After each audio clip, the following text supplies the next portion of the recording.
sih? Ya, hari ini press conference ya bersama semua teman-teman media. Sekali lagi terima kasih untuk teman-teman media yang sudah hadir untuk proyek ini. Ini adalah sebuah proyek besar buat saya, ya, menjadi tantangan besar buat saya, khususnya buat sahabat saya ini, Ivan Gunawan, di mana konser ini memang mengambil tema Ivan Gunawan, 15 tahun Ivan Gunawan berkarya live on stage. Dan ini perjalanan 15 tahun seseorang itu adalah perjalanan yang dia lewati cukup panjang, perjalanan yang dia lewati cukup lika-liku yang cukup sulit gitu ya. Tapi di sini Ivan Gunawan mencoba menempati diri menjadi seorang entertainer yang berhasil menurut saya. Makanya kenapa mungkin kan kalau konser itu kan mungkin banyak yang memang sudah penyanyi-penyanyi dan yang lainnya. Kenapa saya memilih Ivan Gunawan? Itu karena perjalanan Ivan Gunawan itu banyak sisi yang menarik yang belum pernah orang tahu. Orang taunya ngeliat Ivan Gunawan itu udah begininya. Tapi lo tau nggak, untuk menjadi seorang bintang dia itu melewati prosesnya dan semua diceritakan di drama musikal yang akan dimainkan di 2 Agustus nanti. Ya. Ada beban di sini. Saya selalu berkaca-kaca karena ini menjadi debut pertama saya khususnya menjadi seorang promotor. Dan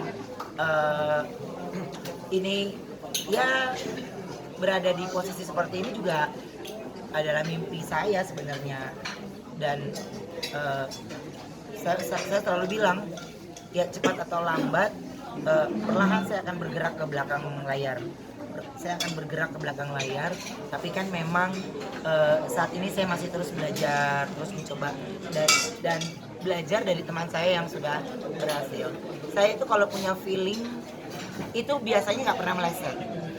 Jadi ketika waktu itu Ivan Gunawan bikin lagu gue biasa aja. Dia bikin lagu juga udah beberapa, ya.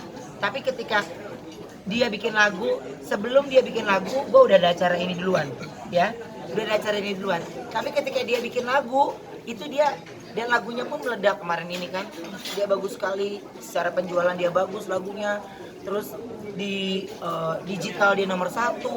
Jadi saya bilang sama adik saya Jordi, lo lihat no.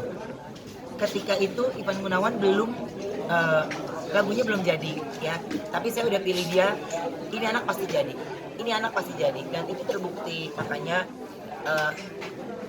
saya selalu bilang sama dia, kenapa saya pilih Ivan Gunawan juga, karena saya tahu bagaimana caranya menenangkan dia, bikin dia tenang, bikin dia rileks, mau jadi muntahannya dia ketika dia lagi marah-marah dan berkobar gitu. Tapi saya selalu memberikan kabar-kabar bahagia aja terus ke dia, jadi biar dia semangat. Dan dia masih terus nggak percaya kalau saya bilang tiket lu udah 50% penjualannya. Hah? Penjualan? Emang ada yang mau beli? Ya ada lah. Banyak orang yang menarik dari sisi lu yang ternyata orang tuh pengen tahu. Jadi mungkin kalau teman-teman kita agak sedikit terlambat untuk press conference-nya, memang kemarin kan kita kebentur puasa, terus lebaran, terus saya juga ada lahiran. Wah pokoknya udah semuanya kocar-kacir. Jadi akhirnya sekarang ini sudah menjadi agenda kita, dan ke belakangnya Ivan Gunawan sih khususnya yang lebih padat. Karena dia pagi ada treatment, sore pun sampai malam ada treatment. Pokoknya selesai harus jam 9 malam dia harus sudah pulang. Kak Ivan sempet terenyuh nggak sih saat Koko mau bikinin? Awalnya bukan ternyuh, awalnya justru saya marah, bete, kesel, apaan sih ini konser kata dia gitu kan. Karena dia ini kalau nyuruh kan nggak boleh ngomong enggak. Jadi kalau Ruben ini minta udah nggak boleh ngomong enggak. Jadi sekarang nih ibarat kata di depan saya ini ada lubang. Nah tinggal saya gimana nih? Saya mau loncat ke sana apa saya mau masuk ke lubang itu. Jadi kalau bukan dia yang menantang mungkin saya nggak akan bisa seperti hari ini gitu kan. Jadi ya ini merupakan satu rezeki yang nggak diduga di 2019 gitu, bahwa pencapaian karir saya 15 tahun di entertainment, ya saya bilang bukan hanya di fashion tapi di entertainment ini justru malah yang merayakan justru sahabat saya sendiri. Jadi Ivan Gunawan Story of My Life ini adalah sebuah drama musikal yang menceritakan tentang perjalanan hidup saya dari usia 0 hingga saat ini. Jadi semua yang terjadi di atas panggung ini berdasarkan kisah nyata, kisah yang memang ya saya juga nggak malu untuk ceritain sebenarnya, tapi banyak orang yang nggak nanya detail, tapi justru di panggung ini saya nanya detail. Jadi buat saya, kalau orang udah sukses mau ceritain masa lalu, nggak jadi cemoan orang. Karena ya alhamdulillah udah jadi seperti sekarang. Tapi saya mungkin ada pesan moral yang bisa saya sampaikan untuk teman-teman semuanya, jangan pernah takut untuk mencoba sesuatu yang baru. Jangan pernah takut untuk bersaing, jangan pernah takut untuk mencoba. Karena buat saya kalau kita tidak berani mencoba, kita tidak berani untuk memutuskan hidup kita mau arah kemana, saya rasa juga nggak akan bisa menjadi sukses dan tidak akan bisa menjadi apa-apa. Untuk kalau orang banyak bilang, Igun tuh sebenarnya mau apa sih? Mau jadi desainer, atau mau jadi presenter, atau mau jadi komentator. Ivan Gunawan adalah sebuah brand.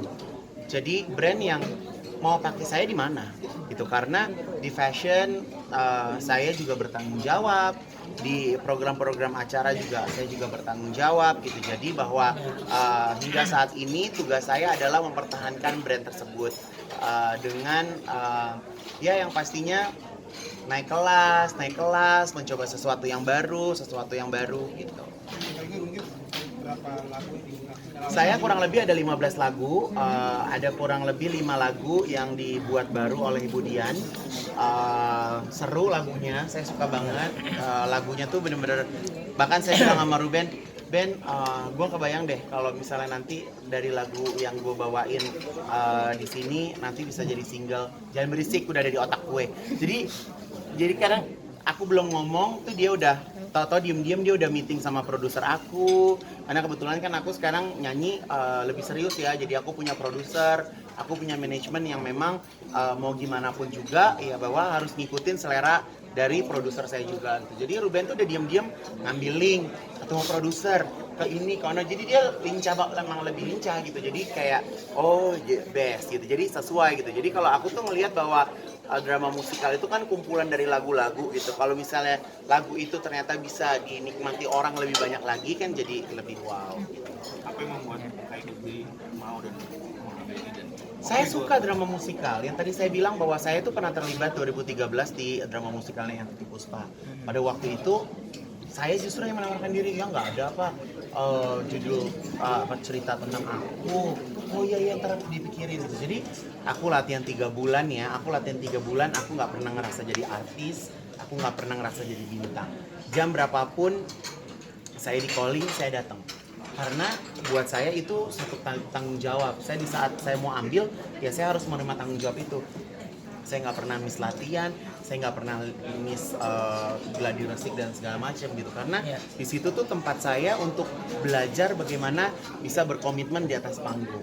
Panggung drama musikal itu adalah panggung yang dimana nggak bisa hanya bisa di